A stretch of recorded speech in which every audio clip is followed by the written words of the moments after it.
Hello everyone, this is Andrew. Welcome to Keen on America.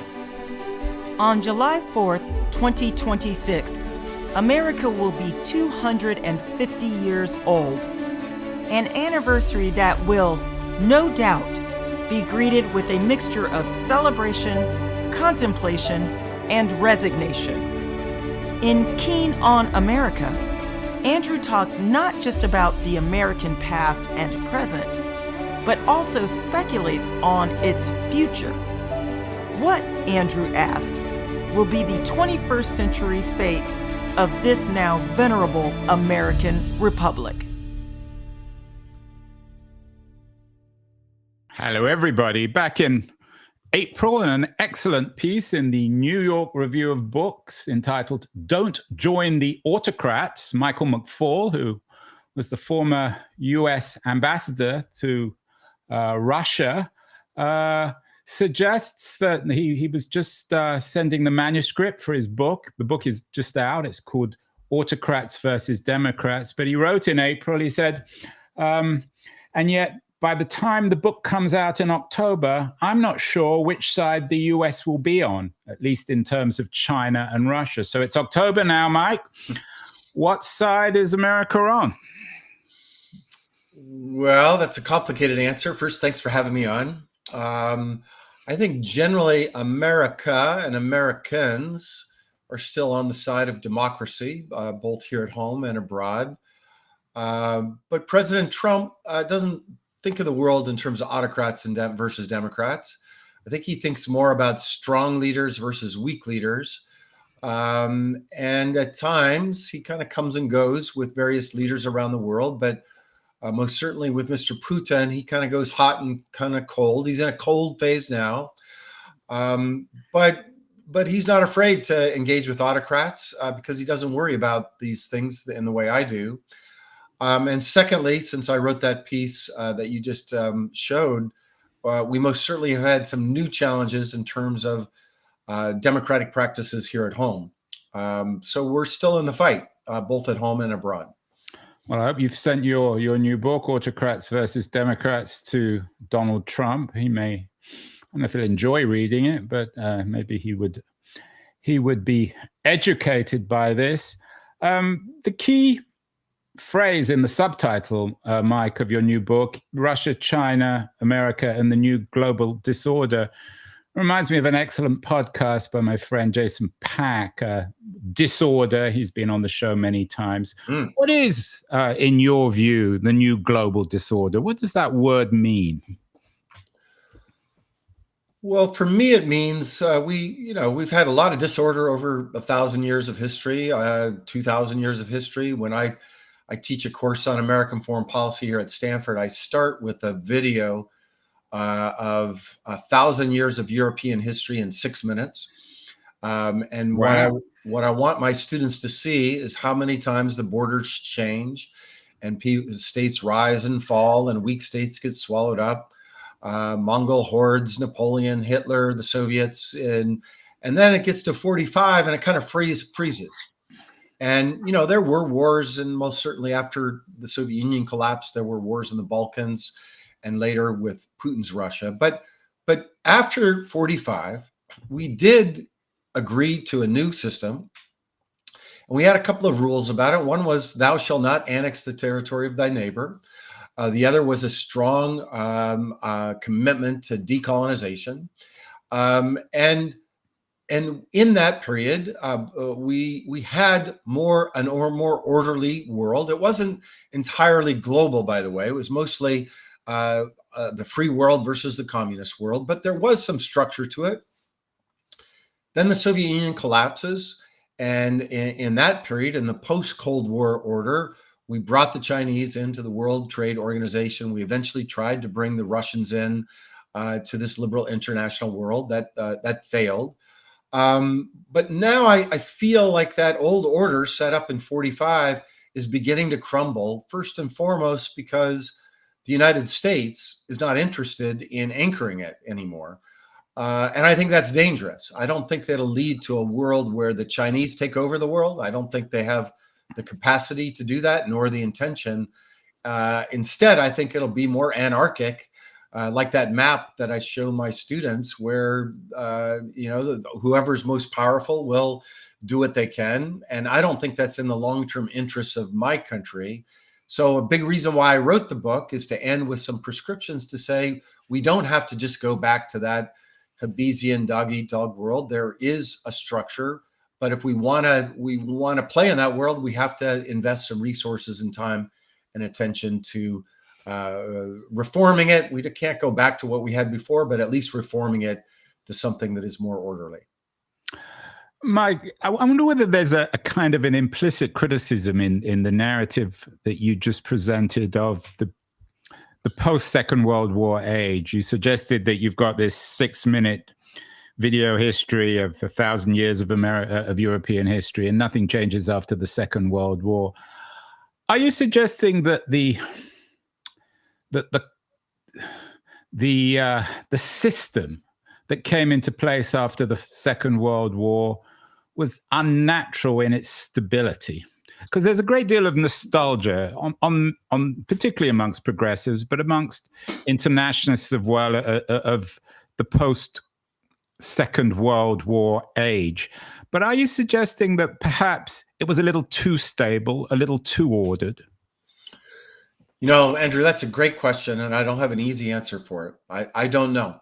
And I think we'll have to wait a couple hundred years to know whether that was a period of aberration and we're back to the way things always are, or whether we're in a little bit of an interregnum now and we're going to get back to some more orderly things. But I'd say a couple of things. First of all, as I write about in the book, it was stable in terms of not great power war, but there was a tremendous amount of killing and millions of people died during the Cold War. It wasn't cold.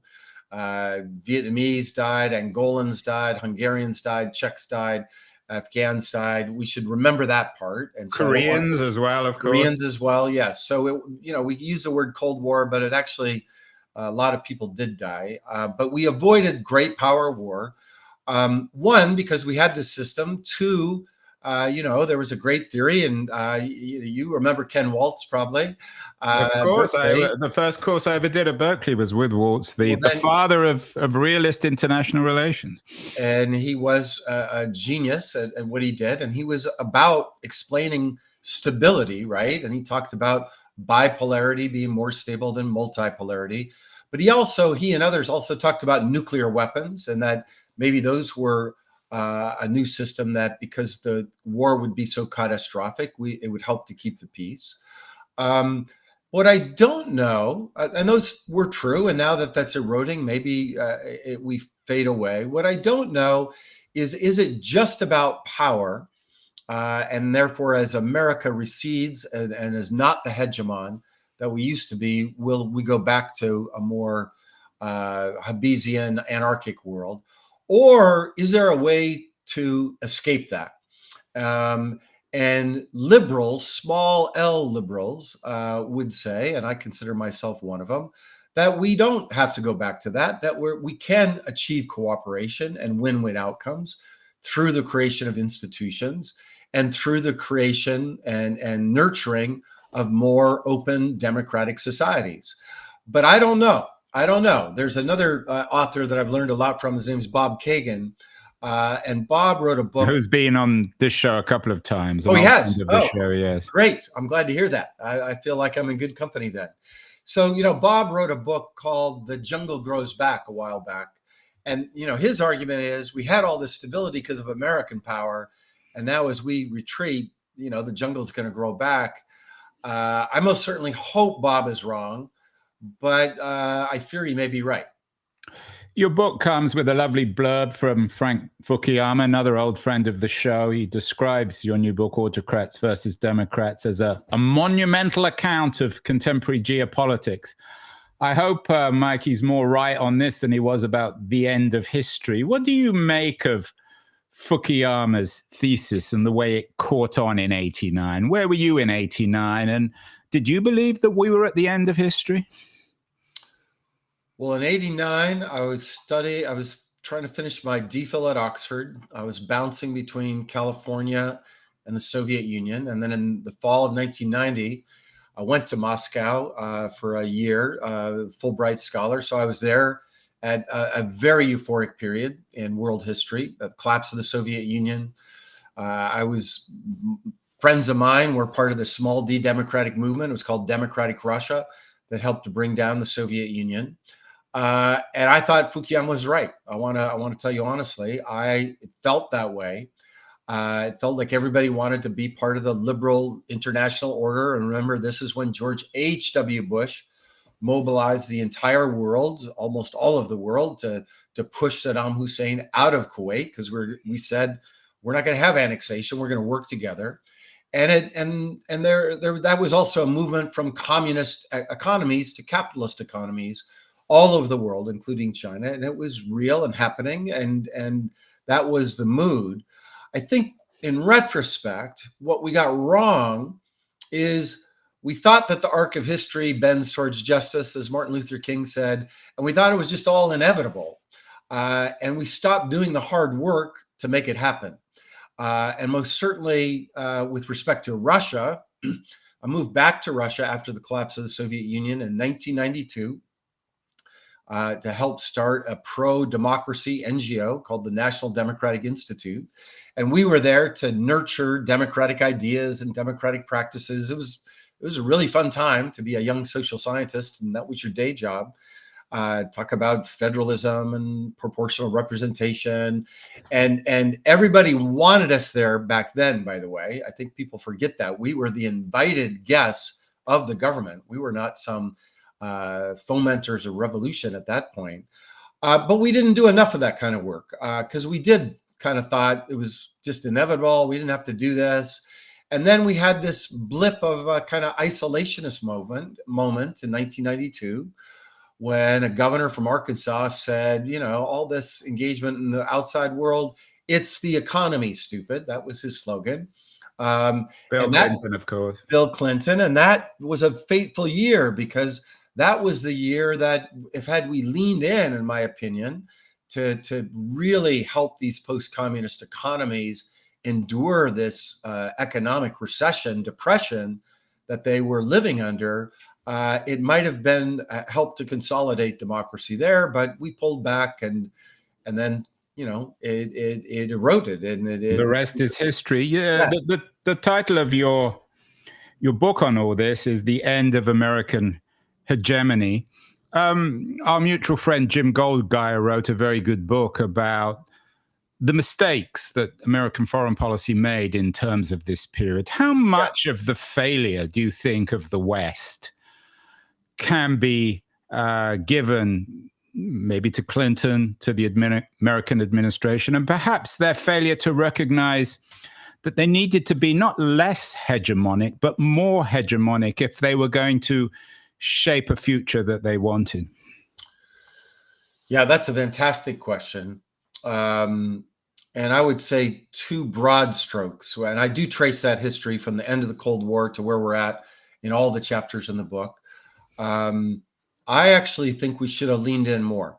And I know that's a provocative thing to say, but had we, you know, I think about World War II, where we did lean in to help countries. And can we be a little less euphemistic, Mike? Lean in, meaning get our own way, tell people what to do. And be more confident in our views that the democratic institutions and market institutions are the correct institutions, not to be afraid to do that. Even when I was in the government during the Arab Spring, I worked at the White House, and that was a euphoric moment for a while when these autocracies collapsed. But then we hesitated. We're like, well, we shouldn't dictate what the Egyptians do. I think that was a mistake. I think we should have, they didn't know how to build democratic institutions. We should have been more forceful in trying to say, you know, these are the experiences of other countries, and leaned into that. Number two, we also should have been more, what's the right way to put this? More play by the rules that we ourselves wanted others to adhere to. So in my mind, the war in Iraq was a violation of that. And that had long-term negative consequences for our leadership in the world. And I experienced that when I was the US ambassador, Whenever I would say something about democracy, they would say, well, what about Iraq? And that was also a mistake.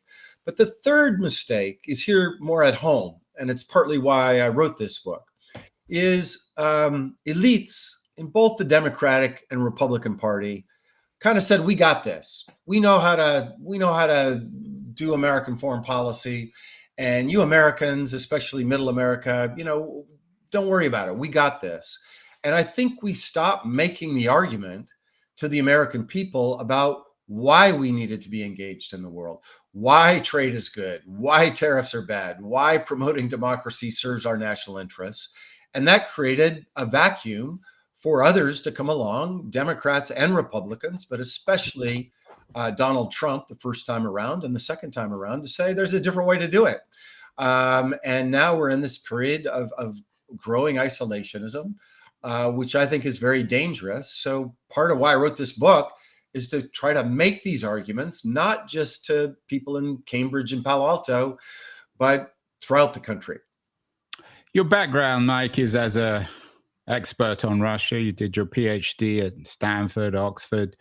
So you're all too familiar with the debate between, shall we say, the liberals when it came to Russia, people like George Breslauer, who I worked with, you worked with very closely, and shall we say the Russia hawks, the classic historians at Berkeley, people like Martin Mailia. Do you think that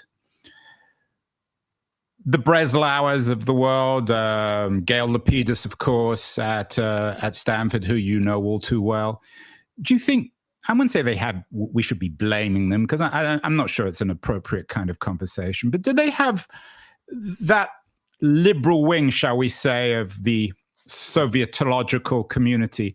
Do they have a responsibility for being a little over-optimistic about Russia or post-Soviet Russia?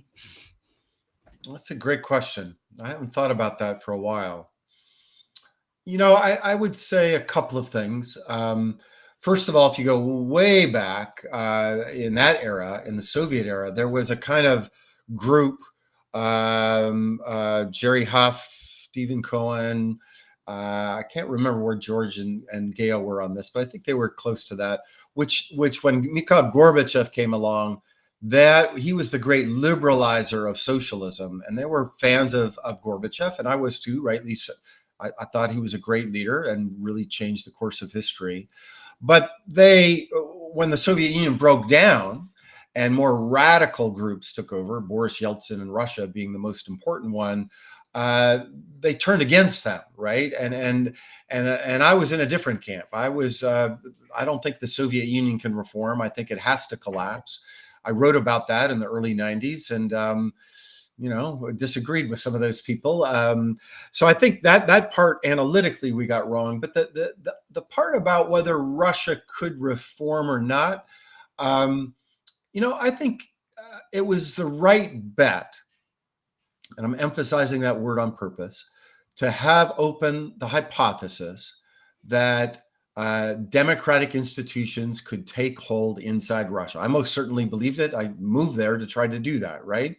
And I have enough personal Russian friends who are just as liberal and democratic as I am. Most of them live abroad these days. Two of them have been murdered by Vladimir Putin, Boris Nemtsov, and Alexei Navalny. But I don't see them, because of the cultural history or something, a long-term hundreds of years of Tsarism, as being any different than me. And I would say ideologically, with my Russian liberal friends, I have way more in common with them than I do with, say, a guy like Steve Bannon, who does not share my worldview, even though our passports are the same color.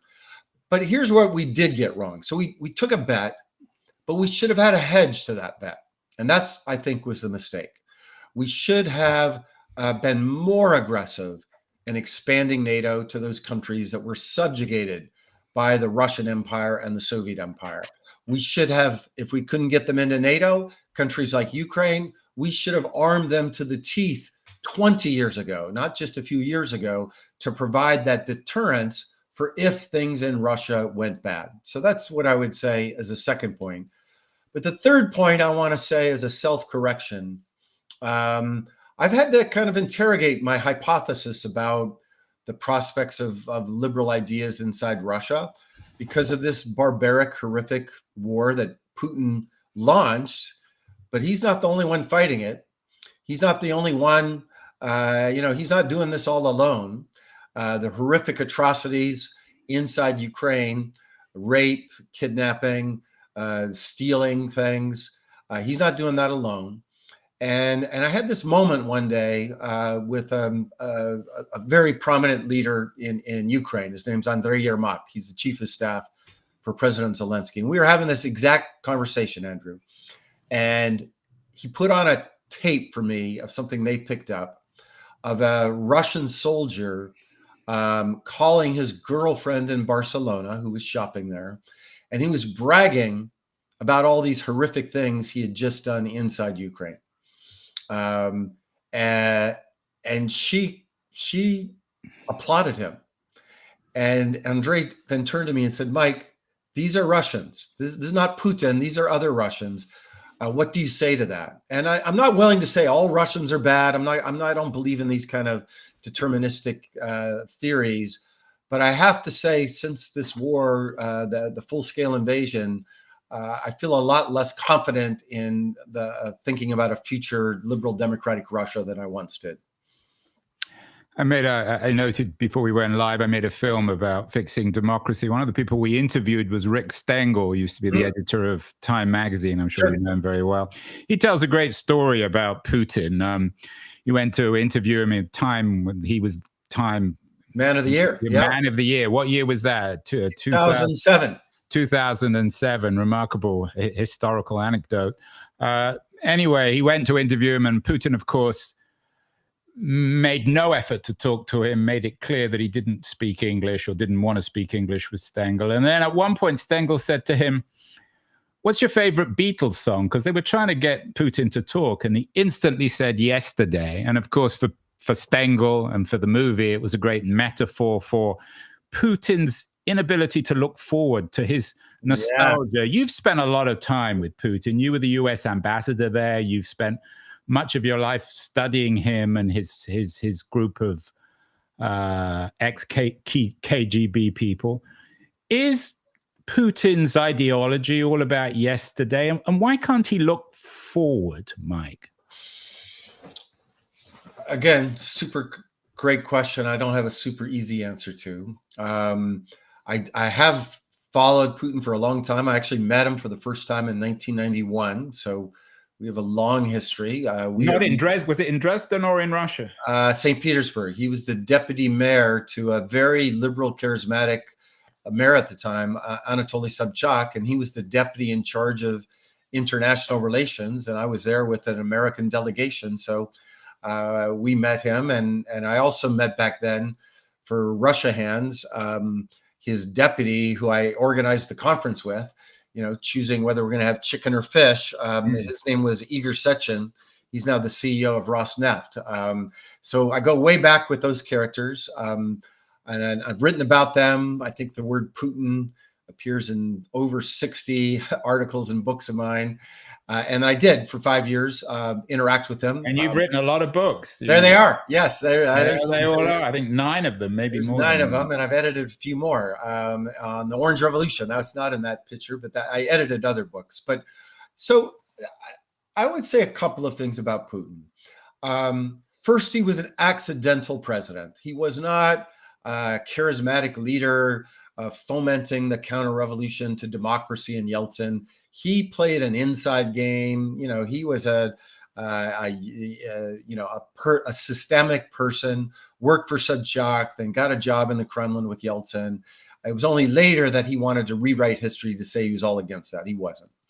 And it was only because there was this 1998 financial crash that the heir apparent to Yeltsin, his name was Boris Nemtsov, because they had a democracy, the government had to fall because of that disaster, and they brought in the communists, and they're like, oh my God, we can't have the communists take over, and they inserted Putin, and then they started the Chechen War, and that's how he became a popular prime minister and then president.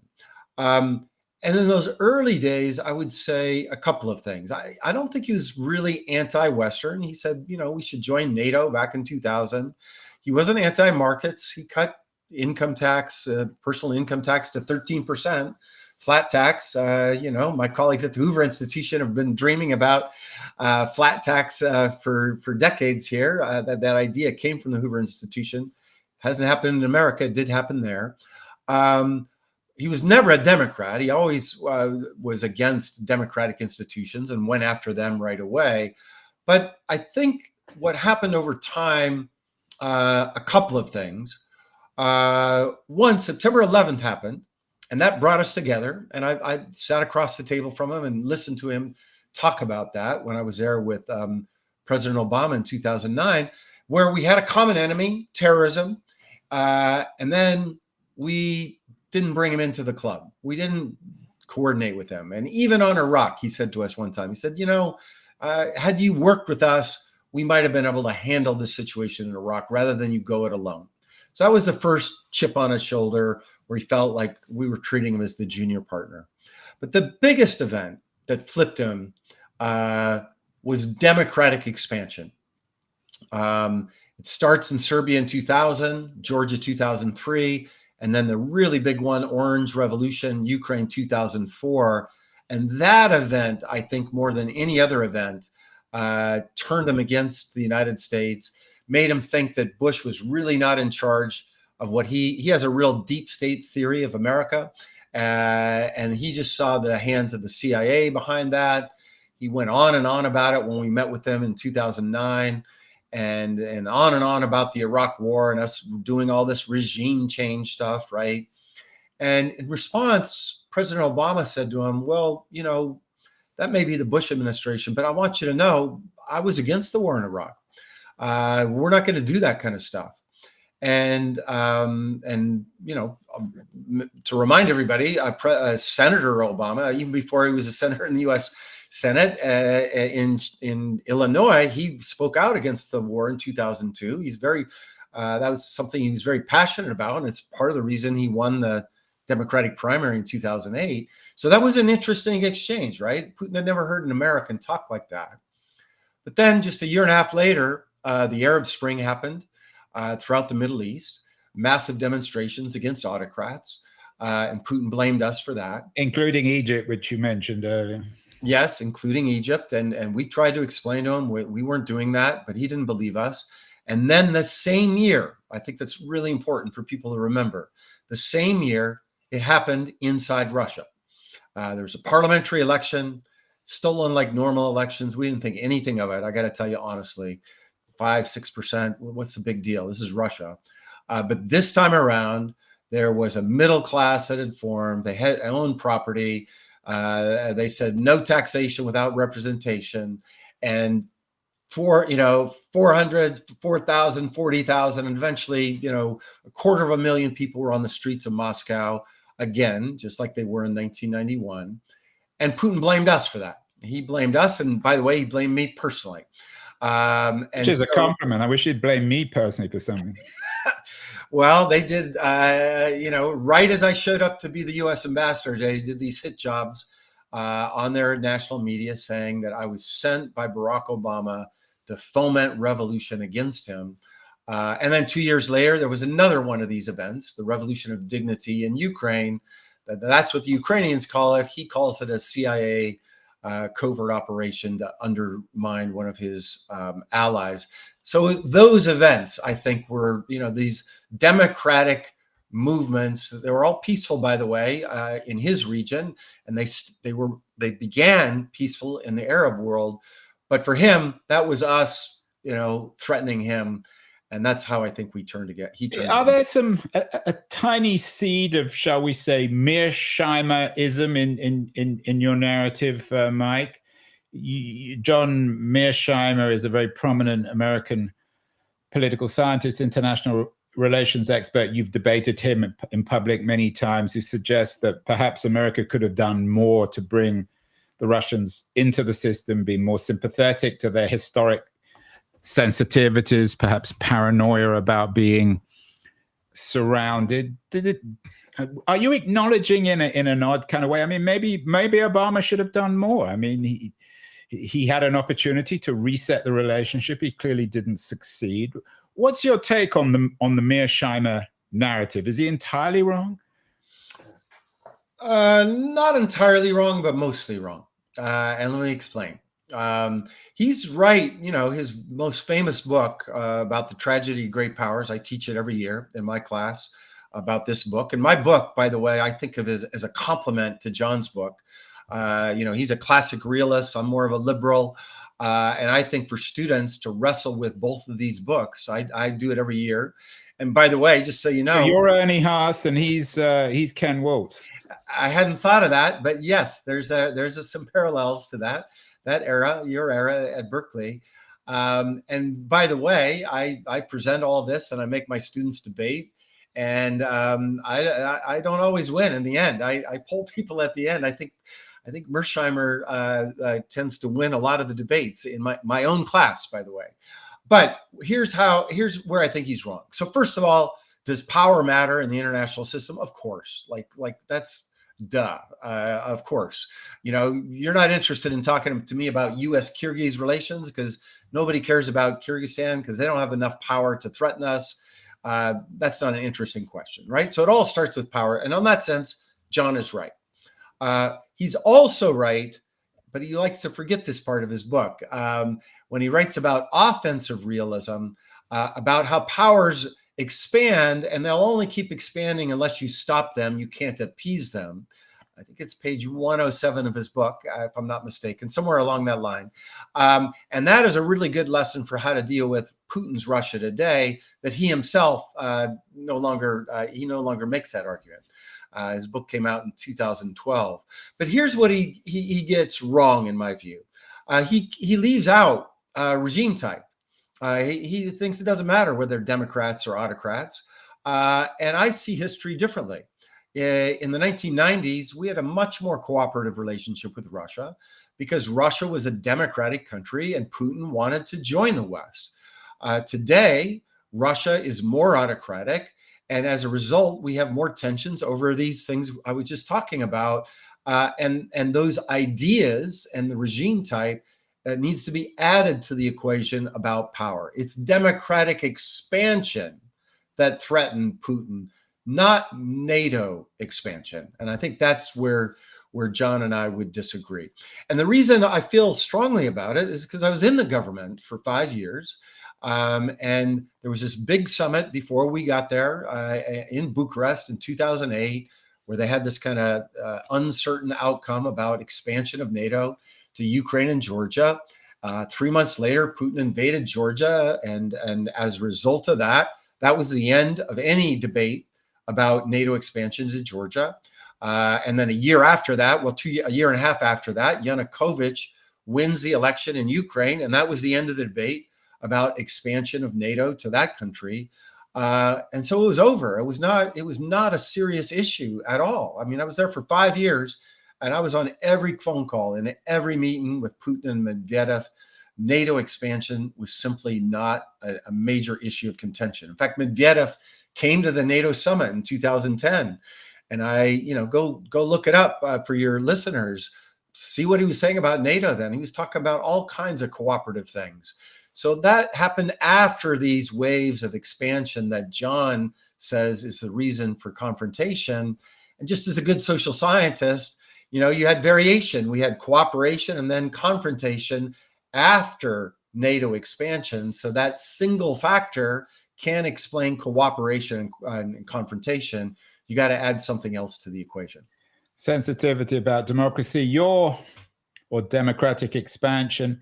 Your book is not just about Russia and America. It's also about China. You're a Russia expert, but China is, with America, is the three powers in today's new, what you call global disorder.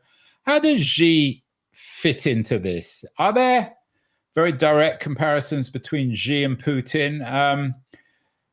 We've done a number of shows on Xi as well. He seems a much tougher character, certainly than Trump and even than Putin. His background is of enormous persecution. His life is actually quite a remarkable life. Yes. What do you make of Xi? Is his narrative also driven by sensitivity of democratic expansionism? In your chapter on him, you talk about exporting Xi Jinping's thought as opposed to exporting Putinism. I'm not sure what the difference is between Putinism and Xi Jinping's thought. But tell us what you, Mike McFaul, think of Xi Jinping and his thinking.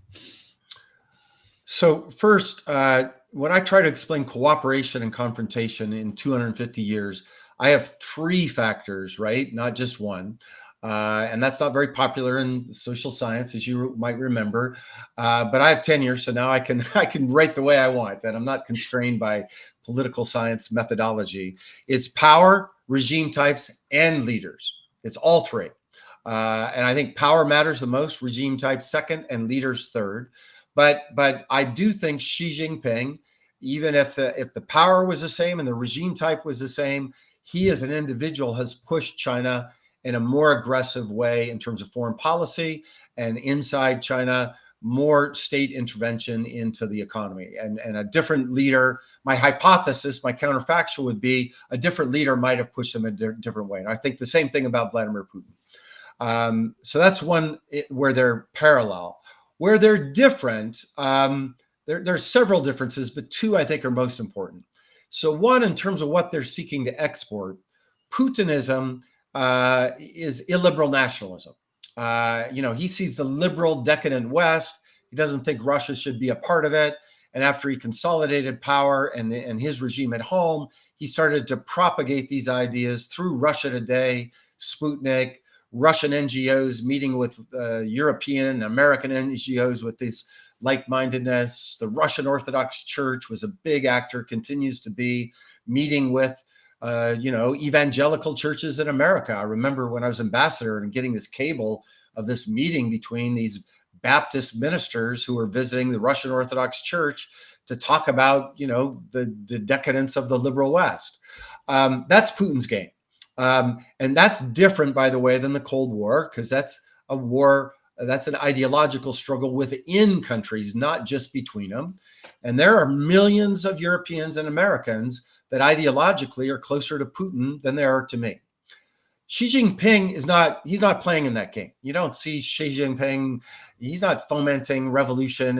He's not trying to find ideological allies in Europe and America. He's more focused on the developing world and this kind of state-led development model, and it is popular. And I have the data in the book. There are countries where they think this is our way, just like the Chinese did. That's where he's focused, and it's a very different kind of autocracy, autocratic set of ideas than Putin. But the other way he's different, obviously China has a great deal more power than Putin's Russia, and I go through all the metrics in the book. But he's playing, I would say, a more evolutionary, not revolutionary or as revisionist game as Putin is. Putin doesn't have the same resources, but as we've learned tragically in Ukraine, what resources he has, he's willing to use in very provocative imperial ways. Xi Jinping's not doing that, at least not yet. I think he has a slower game, and I think it could be a more dangerous game because we're not watching it as closely. But he's not seeking to destroy the liberal international order. He's not seeking to blow up, the United Nations or NATO or even the World Trade Organization, even if he cheats on it. He wants to increase Chinese power within those groups. And then he's creating his own groups, BRICS, the Shanghai Cooperation Organization, trading organizations, regional groups, where instead of us being the anchor, the United States, China is the anchor. And these large are not all, but most of those countries are autocratic. And that's much slower, but I think in the long run might be a greater threat than the more erratic imperial Putin that we see in Europe today. I mean, it seems to be straight out of the Waltzian realpolitik handbook of the structural inevitability of power to be distributed, certainly with rising China. I wonder, we haven't talked much about America or Trump. There's a lot of talk these days about Trump embracing state capitalism. Trump's interested in investing in tech companies like Intel. Do you see if there is a convergence in terms of your three actors, Mike, in this book, China, Russia, America, and the new global disorder? Do you see more convergence between China and America? Are they coming together much more closely and in some ways perhaps chillingly than Russia, which, as you say, is a troublemaker, but not a particularly powerful one? Well, that's an interesting. I do think there's a lot, especially on the economic side, as we figure out how to compete more effectively with China. There are many who believe we got to be more like them. And what you just showed, in my world, those are called state-owned enterprises. I associate that with communism. I'm not a big fan of that, by the way. I think that's, in the long term, not a good strategy. But also tariffs, protecting our industries. That's, the Chinese do that in different ways, getting the state more involved in promoting state capitalism. That's one of the slides you just showed. There is more of a convergence there. I don't think it's the right strategy for America, but analytically, I see that happening. I mean, that's what Trumpism is, isn't it? A shift from neoliberalism to a more state-centric capitalism, and of course, an ambivalence, if that's the right word, towards democracy. Well, and let me break that down, both the state capitalism versus the democratic institutions part. On the latter, yes, he wants the state to be involved and call the shots, and tariffs to help special enterprises in America, and that's more like the Chinese model. And I think in the long term, that's a loser strategy for America. I don't think we're going to beat the Chinese at their own game. I think more freedom, individual innovation, capital markets. I don't want the state to pick winners and losers. I think we'll fail at that. But I could be wrong. That part, that we got to wait to see. That's a longer term trajectory. We got to see how that plays out. On the political side, there's no doubt about it that Trump has autocratic proclivities. He doesn't care about democracy as much as I do, that's for sure. And, the first term he came in and he kind of tiptoed towards this.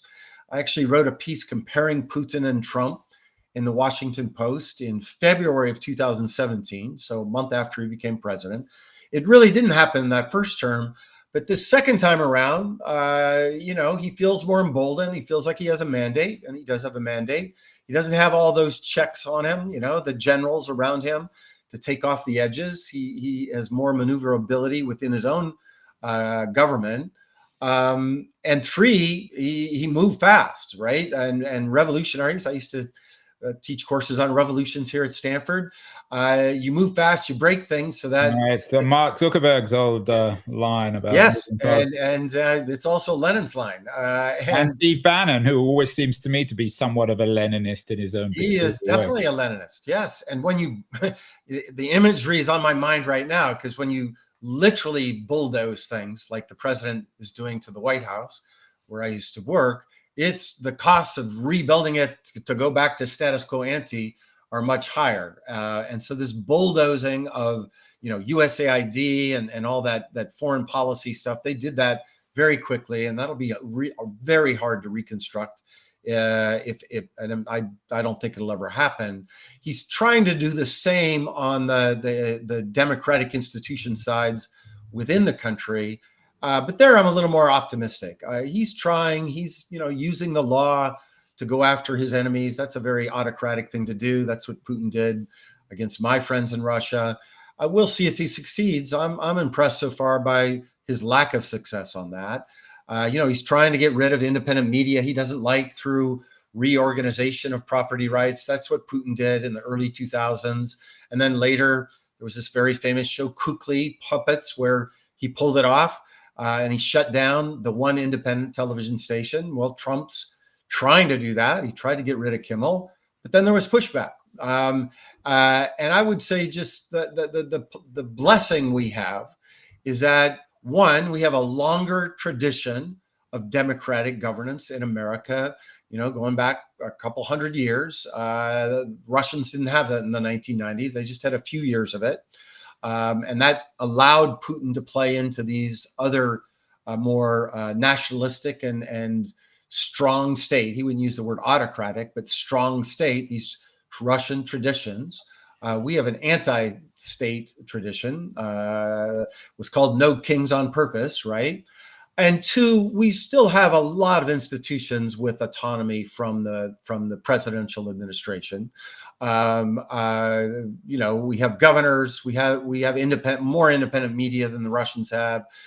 We even have a Democratic Party that's a bit fleckless these days, but it's not subservient to the White House in the way that all the opposition. Yeah, and the epilogue of your book is "Don't bet against America just yet." So you remain an optimist. You're not in the Wither America camp yet. Couple more questions, Mike. I know you got to run. A couple of old friends of mine, I'm sure you know them, Steve Hansen and Jeff Kopstein from Berkeley, wrote an interesting piece recently on the patrimonialism of autocrats like Trump and Putin. Yes. Is this patrimonialism, and it extends to Xi, I think, as well, is this a return to the 19th century, to the three emperors, to a traditionally almost Waltzian way of carving up the world? Is that what's happening historically? Is there something new? Is it a traditional patrimonialism, or is it a kind of postmodern one?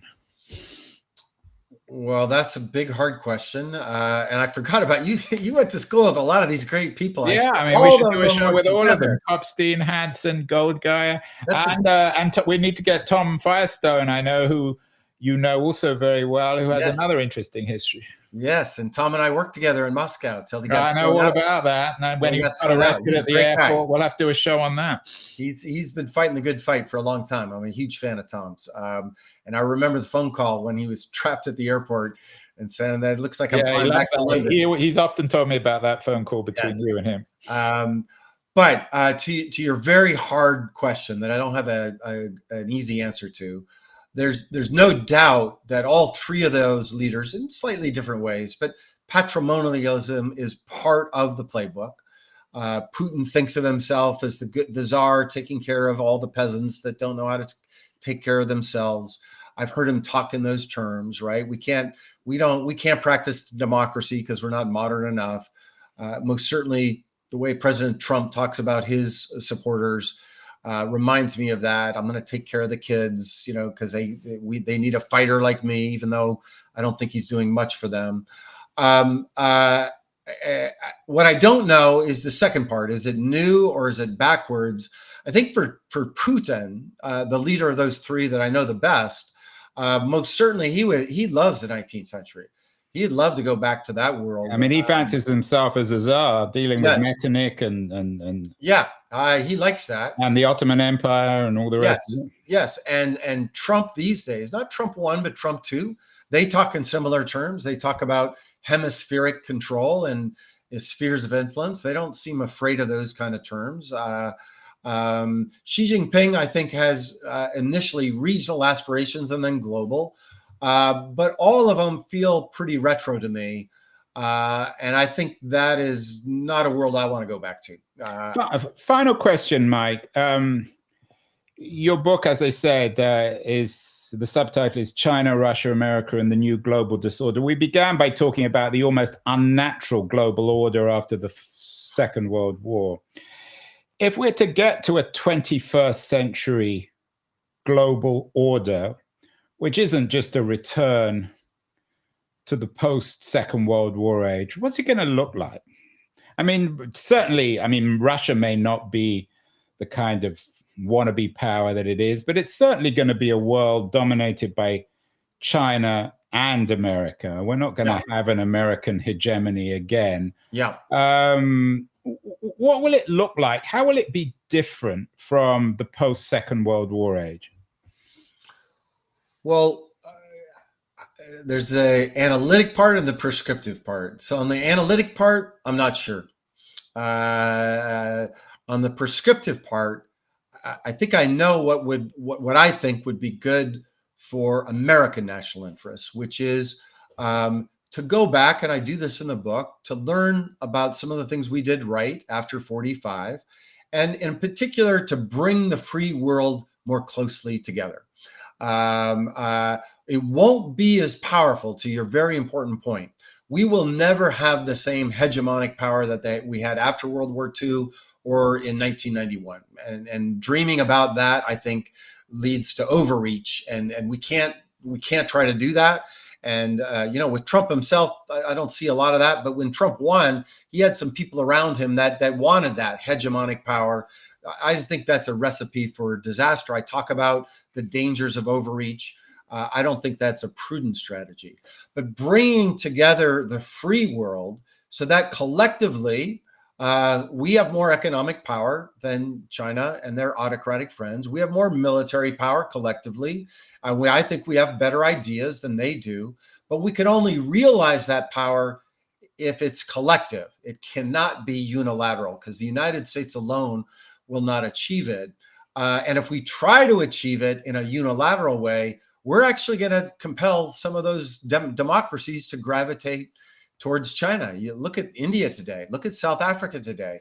Why are we alienating those countries? That to me is very problematic. So if we did get our act together, I think it would be a kind of détente, peaceful coexistence relationship with China. And by the way, it doesn't require us to completely decouple from China and the economy. I don't think there's any reason to do that. I don't think there's any reason to try to contain Chinese economic activity all over the world. I don't think there's any reason to do that. That would be in the overreach category. But I do think we need to be together, because if we're not, then I worry that China will dominate the 21st century. And that means that dictators will be dominating the 21st century. And that I don't think is good for America's national interests. Or for Americans in general. That is the interesting conclusion from Michael McFaul. His new book, Autocrats versus Democrats, China, Russia, America, and the New Global Disorder, is out. Congratulations, Mike, on the book. And we'll have to get back together with you to figure out whether or not America is part of the autocratic or the democratic camp. Thank you so much. Thank you. Great, terrific conversation, Andrew. Bye-bye.